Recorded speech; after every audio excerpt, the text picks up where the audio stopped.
Hello, New Testament students. This is Professor Christensen. Welcome to week 3 of History and Literature of the New Testament.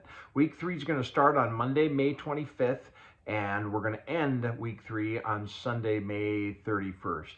Please make sure that you finished all of section 1 and 2 before you move on to module 3. Let me just quickly overview what you're going to be doing this week. First of all, we'll have our second Zoom call on Tuesday, May 26th. That's at 6 p.m. And during that Zoom call, I'm going to be teaching you a lot about the four Gospels now that you've gotten through most of that. And maybe we'll touch on a little bit of the book of Acts as well. Then you're, of course, going to be reading Called by the Gospel, the section on the Gospel of John. You won't have to read the section on Acts, even though this week is about John and Acts, because you already read the part about Acts when you read about Luke. So just to Called by the Gospel, the section about John. Then you're going to actually read the book of John and the book of Acts in the New Testament, and you're going to share 3 things that you found interesting and 3 things that raised questions or confused you in each book. So make sure you do that for each book. The discussion question this week, which will be your topic will do Thursday, or your initial post due Thursday, and then your 3 responses due by Sunday, is how should a Christian relate to people of other non-Christian faiths, like Buddhists and Muslims and so on? What should they believe about them, and how should they interact with them? Now, please note, I'm not asking for your opinion about this. I don't want your personal opinion.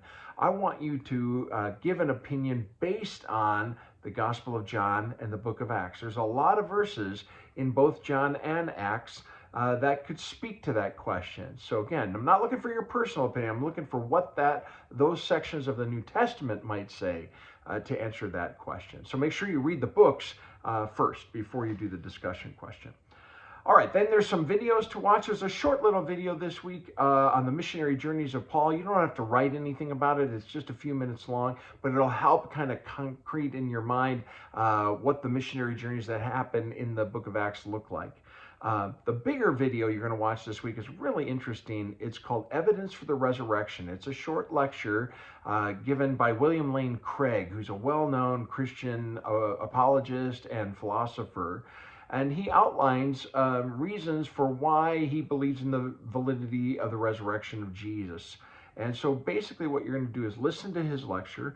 You're going to outline his lecture briefly, no more than one side of a sheet of page. I just want to make sure that prove to me that you listened to the whole lecture. And then he lays out several arguments. I'm going to ask you in a paper to respond and say, which of the arguments do you think others would find most compelling and why? Be sure you say why. And which do you think others would find least compelling and why?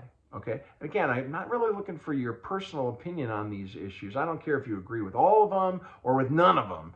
I just want to say, if you were making this argument to somebody else, which ones do you think they might find most compelling, least compelling?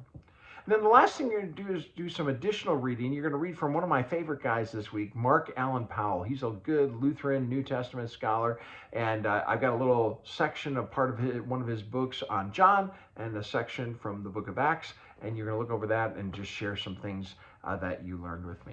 So as usual, discussion post due by Thursday, 3 responses due by Sunday, and all of the papers, the videos, all that stuff due on Sunday the 31st.